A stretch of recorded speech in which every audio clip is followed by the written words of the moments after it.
가서 일주일 동안 나무 가지 가지고 얼기설기 초막을 짓고 지냈던 절기라 그래서 초막절이라고 부르기도 합니다.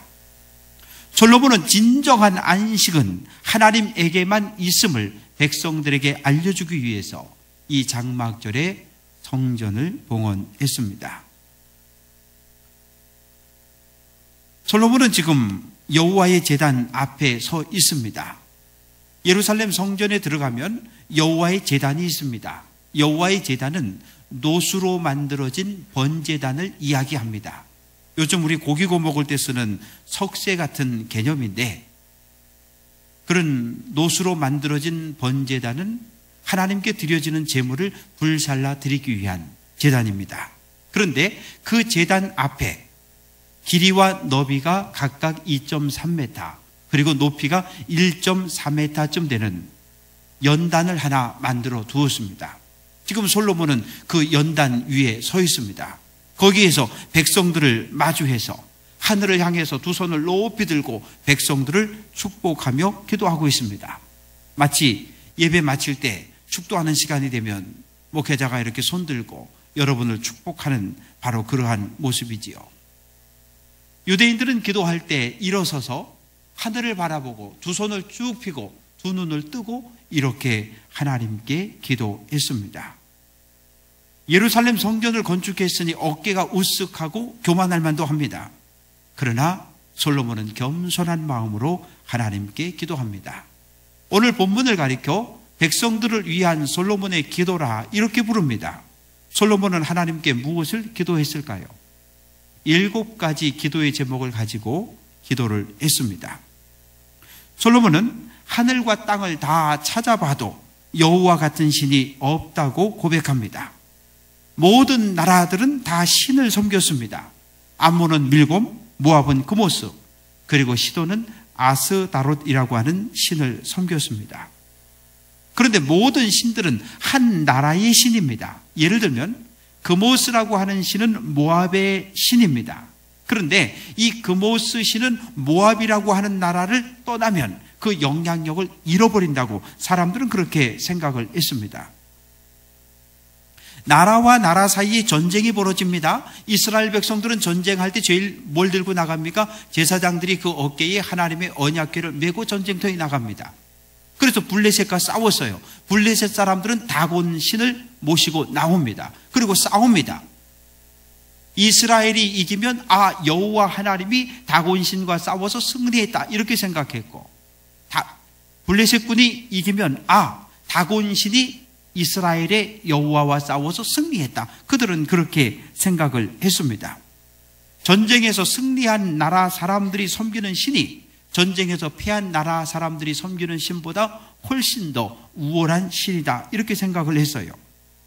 그러니 이스라엘 주변의 모든 나라 사람들은 여호와, 이스라엘 사람들이 섬기는 신, 그렇게 국가의 신으로, 지역의 신으로 이해를 합니다. 그러나 솔로몬은 다릅니다. 여호와는 유일하신 하나님, 오직 한 분이신 하나님으로 고백을 하고 있습니다. 사랑하는 성도 여러분, 신앙생활 어떻게 해야 할까요? 솔로몬은 온 마음으로 주의 앞에서 행해야 한다고 말하고 있습니다. 신앙생활 머리로 하지 않습니다. 신앙생활은 마음으로 합니다. 신앙생활은 가슴으로 해야 합니다. 그러면 온 마음이라 그러는데 온 마음은 어떤 마음을 이야기할까요? 온이라고 하는 단어는 완전하다 이런 의미를 가지고 있습니다. 온 마음은 나뉘어지지 않은 온전한 마음을 말합니다. 온 마음은 하나님이 주시는 마음입니다. 같이 한번 해볼까요? 우리는 하나. 그런데 우리가 하나입니까? 아니요. 얼굴도, 입은 옷도, 사는 형편도 모두 다 다릅니다. 그런데 우리는 하나 이렇게 이야기합니다. 하나 되었다는 의미는 무엇입니까? 예수 그리스도를 중심으로 하나가 되었다 그런 뜻이지요. 그런데 정말 그러냐고요? 서로가 서로를 향해서 막힘이 없어야 하나가 되는데 서로가 다 통해 있느냐고요? 혈관 가운데 한 곳이 막히면 썩습니다. 성도와 서로가 소통하지 못하고 막히면 갈등이 일어나고 다툼이 일어나지 않습니까?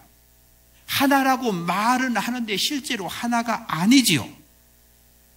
마음이 나뉘어져 있으면 절대로 하나가 될 수 없습니다. 내 마음이잖아요. 뭐 이렇게 하다가 왜 그렇게 하냐 그러면 내 마음인데, 내 마음이잖아요. 내 마음이면 내가 잘 조절할 수 있어야 하는데 쉽게 다스리고 조절할 수 있을 것 같은데 잘 안 됩니다. 잠언 16장 32절, 마음을 다스리는 자는 성을 빼앗는 자보다 나으니라 말씀합니다. 성도는 자기 마음을 잘 조절하고 억제하고 통제할 수 있어야 합니다. 우리는 하나님 앞에 나와 예배하고 있습니다. 오늘 이 시간 예배하는 우리의 마음 자세는 어떠합니까? 예배당에 와서 앉아 있기는 한데 머릿속에 이런저런 생각들로 인해서 마음과 생각이 나뉘어진 채 예배하고 있습니다. 예배 중에 대표로 기도하는데 정작 기도하는 기도자의 마음은 하나님을 의식하지 않습니다. 땀을 흘리며 열심히 교회에서 봉사하고 있는데 정작 그 마음속에 기쁨과 감사가 없어요. 열심히 준비해서 설교는 하는데 설교자의 마음속에 하나님을 사랑하는 마음과 구원에 대한 확신이 없습니다. 그렇다면 그것은 정말 무서운 일입니다. 성도는 어디에 있든지 무엇을 하든지 마음으로 늘 하나님을 의식하며 살아야 합니다. 온 마음으로 주의 앞에서 행한다는 말은 솔로몬의 믿음의 고백입니다. 오늘 우리의 신앙생활의 모습은 어떠합니까? 우리에게 주어진 삶의 정황 속에서 온 마음으로 하나님을 섬긴다는 것 쉽지 않습니다. 왜요? 크고 작은 일들이 끊임없이 우리의 삶에 다가옵니다. 전혀 예상치 못하고 예기치 못했던 문제들이 우리에게 다가옵니다. 눈에 보이는 이런저런 일들로 인해서 우리는 마음을 빼앗깁니다. 사랑하는 성도 여러분, 눈앞에 보여지는 환경에 의해서 좌로 우로 치우치지 말고 오직 예수 그리스도 그분만 의지하며 사시기를 주님의 이름으로 축원합니다. 히브리서 13장 8절, 예수 그리스도는 어제나 오늘이나 영원토록 동일하시니라 말씀하고 있습니다. 하나님은 하나님의 뜻대로 행하는 자에게 은혜를 베풀겠다고 약속하셨습니다. 하나님의 뜻에 순종함으로 성숙한 그리스도인으로 사시기를 주님의 이름으로 축원합니다. 온 마음으로 주의 앞에서 행한다는 솔로몬의 고백이 오늘 이 시간 저와 여러분 우리 모두의 고백이 되어야 합니다. 나는 종이라는 사실을 잊지 않고 한결같은 마음으로 주인 되신 하나님을 예배해야 합니다. 솔로몬은 어떤 마음으로 성전을 건축했을까요? 하나님을 사랑하는 마음으로 성전을 건축하기 시작했습니다. 아버지 다윗의 유언을 마음속에 새기고 있었습니다. 누가복음 12장 34절, 너희 보물 있는 곳에 너희 마음도 있느니라 말씀합니다. 사람이 돈을 어디에다 많이 쓰고 어디에다 시간을 많이 투자하고 있는지를 보면 그 사람의 마음이 어디에 가 있는지를 알 수 있습니다. 솔로몬은 물질과 시간 그리고 마음을 온전히 하나님께 드렸습니다. 내 가진 모든 것을 하나님께 온전히 드릴 수 있는 것은 하나님을 향한 사랑이 그 마음에 가득하기 때문입니다. 솔로몬은 24절에서 하나님께서 다윗과 맺은 언약을 지키셨다고 고백하고 있습니다. 하나님은 다윗과 어떤 약속을 했습니까? 사무엘하 7장 12절, 내가 내 몸에서 날 내 씨를 내 뒤에 세워서 그의 나라가 견고하게 하리라고 약속하셨습니다. 다윗의 뒤를 이어 다윗의 아들 솔로몬이 이스라엘의 왕이 되게 하셨습니다. 사무엘하 7장 13절, 그는 내 이름을 위하여 집을 건축할 것이요. 솔로몬은 예루살렘 성전을 건축했고 하나님께 봉헌했습니다. 그러고 나서 가만히 보니까 하나님이 아버지 다윗과 약속했던 모든 일들이 오늘 내 눈앞에 다 이루어졌다고 솔로몬은 감사의 기도를 드립니다. 25절, 내 자신이 자기 길을 삼가서 내가 내 앞에서 행한 것 같이 내 앞에서 행하기만 하면 이렇게 말씀합니다. 삼가다, 지킨다, 그런 의미를 담고 있습니다. 다윗의 믿음, 다윗의 삶이 이스라엘 오고 오는 모든 왕들의 믿음의 기준이요 믿음의 표준으로 제시가 되고 있습니다.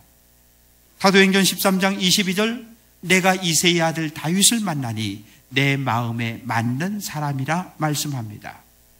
다윗이 어떻게 행동했길래 하나님 마음에 쏙 드는 사람이 되었을까요? 내 앞에서 행했다, 즉 하나님 앞에서 행했다, 이렇게 말씀합니다. 같이 한번 해볼까요? 코람데오. 코람데오. 데오는 하나님이란 뜻이고요, 코람은 앞에서 그런 뜻입니다. 하나님 앞에서 그런 의미를 가지고 있지요. 다윗은 언제나 하나님을 의식하며 살았습니다. 성도는 언제나 생각 속에 하나님이 계셔야 합니다. 성도의 생각 속에 하나님이 사라지는 그 순간 성도는 죄의 유혹에 넘어갑니다. 평창에서 목회할 때 있었던 일입니다.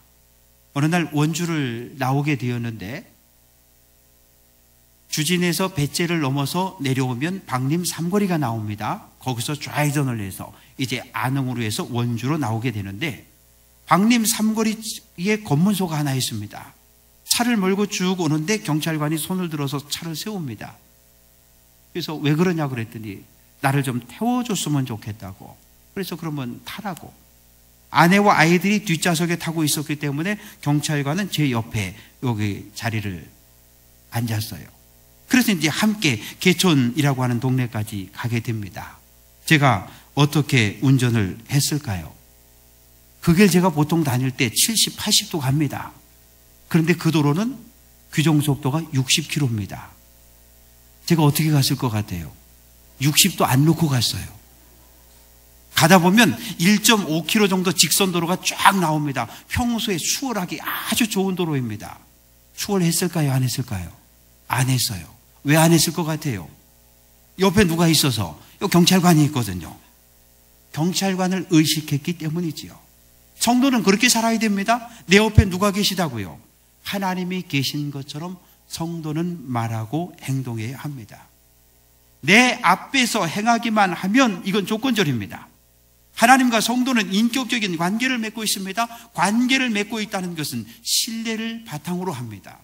사람과 사람 사이에 신뢰가 중요합니다. 한 사람은 약속을 잘 지키는데 한 사람은 계속 약속을 안 지킵니다. 그 관계 계속할 수 있습니까? 아닙니다. 깨집니다. 하나님이 다윗에게 약속한 모든 것 다 성취되었습니다. 솔로몬이 다윗을 이어 왕이 됐고 예루살렘 성전은 건축돼서 봉헌되었습니다. 오직 한 가지 남아있어요. 사무엘하 7장 13절, 나는 그의 나라 왕위를 영원히 견고하게 하리라. 이 약속 한 가지가 남아있습니다. 솔로몬은 이 약속을 붙잡았습니다.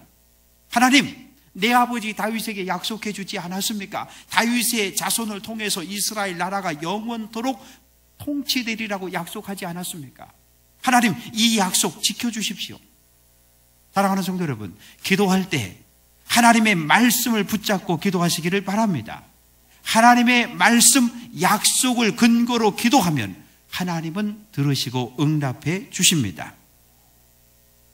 솔로몬은 왕이 된 이후에 하나님의 말씀을 잘 지켜 살았습니다. 그런데 말년, 노년으로 가서 율법을 거역했습니다. 사무엘하 11장 6절, 솔로몬이 여호와의 눈앞에서 악을 행하여 그의 아버지 다윗이 여호와를 온전히 따름같이 따르지 아니하고 라고 말씀합니다. 솔로몬이 왕이 되었을 때 이스라엘 땅에 우상 숭배 없었습니다. 솔로몬이 죽을 때 이스라엘 전체가 우상 숭배지가 되고 말았습니다. 솔로몬이 죽었습니다. 이스라엘은 남과 북으로 분열되었습니다. 북이스라엘 10개 지파는 다윗의 자손이 아닌 여로보암이라고 하는 사람이 통치하기 시작했습니다. 남왕국 유다 역시 우상 숭배하며 살다가 바벨론의 침공을 받고 주전 586년 멸망하고 맙니다. 하나님과 다윗이 맺은 언약이 깨졌습니다. 그러나 예수님이 다윗의 자손으로 이 땅에 오셨습니다. 메시아가 다윗의 후손으로 이 땅에 다시 오심으로 하나님의 약속은 회복이 되어집니다. 솔로몬은 다시 한번 하나님께 간구합니다. 내 아버지 다윗에게 하신 말씀을 확실하게 하옵소서. 확실하게 하란 말은 확실하게 지켜달라는 간구이지요. 중고동 사람들은 여러 신들, 우상들을 많이 섬겼습니다. 그러나 우상은 어떤 존재입니까? 참으로 헛되고 쓸모없는 것이 우상입니다. 예를 들면 바벨론 사람들은 말뚝이라고 하는 신을 우상으로 섬겼습니다. 그런데 섬기는 신은 반드시 눈에 보여지는 형상을 갖게 되어 있습니다. 말뚝의 신전에 가면 용의 형상이 595마리가 새겨져 있습니다. 그러면 용의 형상 595마리를 뭘로 만듭니까? 나무와 철로 만든 것들이지요. 바벨론의 신이었던 말뚝, 주변 나라들과의 전쟁에서 계속해서 승리하면서 영향력을 점점점 넓혀갑니다. 중동 전체에 말뚝신이 최고의 신의 자리에 앉게 됩니다. 그러나 말뚝이라고 하는 신은 철과 나무로 만들어진, 목공과 철공의 손에 만들어진 창작물입니다. 우상을 만들고 남은 재료로 그릇도 만들고 칼도 만들고 창도 만듭니다. 이것이 우상의 쓸모 없음이지요. 솔로몬은 하나님을 어떻게 이해하고 있을까요? 여러 신들 가운데 한 분? 아니, 그렇지 않습니다. 모든 우상들과 완전하게 구별되어지는 참 신으로 고백을 하고 있습니다. 27절, 하나님이 참으로 땅에 거하시리이까? 하늘과 하늘들의 하늘이라도 주를 용납하지 못하겠거든, 이렇게 말합니다. 무슨 뜻입니까? 땅을 지으신 하나님, 하늘을 지으신 하나님, 땅과 하늘 전체가 다 하나님의 처소인 것을, 내가 예루살렘 성전 이렇게 작게 만든 요 성전에 하나님이 들어와 계실 수 있겠습니까? 그런 질문입니다. 하나님은 우주 전체를 성전 삼아도 부족한데 내가 만든 이 작은 성전이 하나님, 감히 하나님이 임재하는 처소가 되겠습니까? 라고 하는 겸손한 고백입니다. 솔로몬의 바람은 무엇입니까? 하나님의 은혜로 하나님이 임재하는 장소가 예루살렘 성전이 되기를 바라고 소망했습니다. 굳이 성전 없어도 됩니다. 왜요? 하나님은 성전에 거하실 수만 없어요. 하나님이 예루살렘 성전에만 거하신다고 하면 오늘 우리가 여기서 예배할 이유가 없습니다. 예루살렘 성전은 하나님을 위해 필요한 것이 아니라 죄 지은 성도들을 위해서 필요한 장소입니다. 오늘 교회는 하나님을 위해서 필요합니까? 아니요. 하나님을 위해서는 교회라는 건물이 필요하지 않습니다. 예수를 그리스도로 고백하고 하나님 앞에 나와 죄 사함을 받아야 할 우리들을 위해서 이 교회가 필요합니다. 교회는 하나님을 예배하는 장소입니다. 교회는 하나님께 기도하는 장소입니다. 솔로몬은 기도합니다. 내 하나님 여호와여, 주의 종의 기도와 간구를 돌아보시며 라고 말합니다. 기도는 중재한다, 이런 의미를 가지고 있습니다. 지금 솔로몬은 두 손을 높이 들고 하나님께 이스라엘 백성들을 위해서 중보의 기도를 드리고 있습니다. 간구한다, 이 말은 불쌍히 여긴다, 그런 의미를 가지고 있어요. 속도원 가운데 아들을 낳기 원하는 속도원이 있습니다. 그러면 속장은 어떤 마음으로 기도해야 합니까? 아들을 낳기 원하는 속도원의 그 마음을 가지고 하나님께 기도하는 것, 그것이 간구입니다.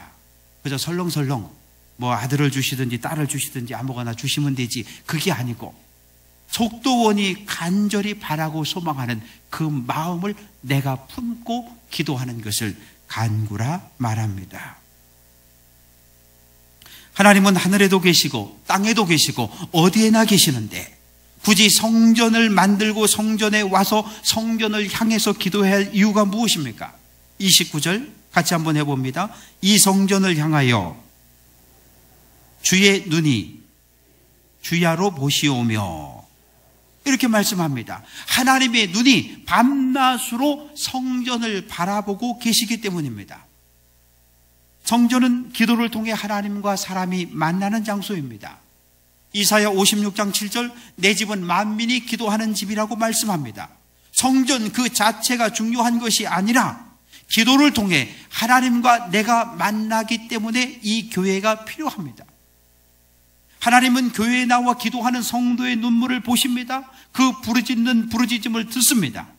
그래서 솔로몬은 주의 종이 이곳을 향하여 비는 기도를 들어달라고 간구합니다. 그때부터 유대인들은 하나의 전통이 만들어집니다. 솔로몬이 하나님, 만일 우리 백성이 포로로 잡혀간 곳에서 예루살렘 성전을 향하여 기도하거든 하나님 들으시고 그들이 해방돼서 다시 예루살렘으로 돌아오게 해 주십시오. 이렇게 기도를 했어요. 다니엘이 바벨론의 포로로 잡혀갔습니다. 그런데 다니엘의 관직이 점점점 올라갔어요. 바벨론에는 총리가 3명이 있는데 다니엘이 첫째 총리의 자리에 앉게 됩니다. 굴러 들어온 돌이 박힌 돌들을 다 빼버리고 자기가 첫째 총리가 됐어요. 다른 2사람의 총리와 많은 고관 대작들이 그 마음속에 다니엘을 미워하기 시작합니다. 그래서 다니엘을 제거할 목적으로 하나의 법을 만듭니다. 왕이여, 앞으로 30일 동안에는 누구든지 왕 외에 신에게나 사람에게 무엇을 구하면 그 사람은 사자굴에 던져 넣읍시다. 도장 꽝 찍어서 공포합니다.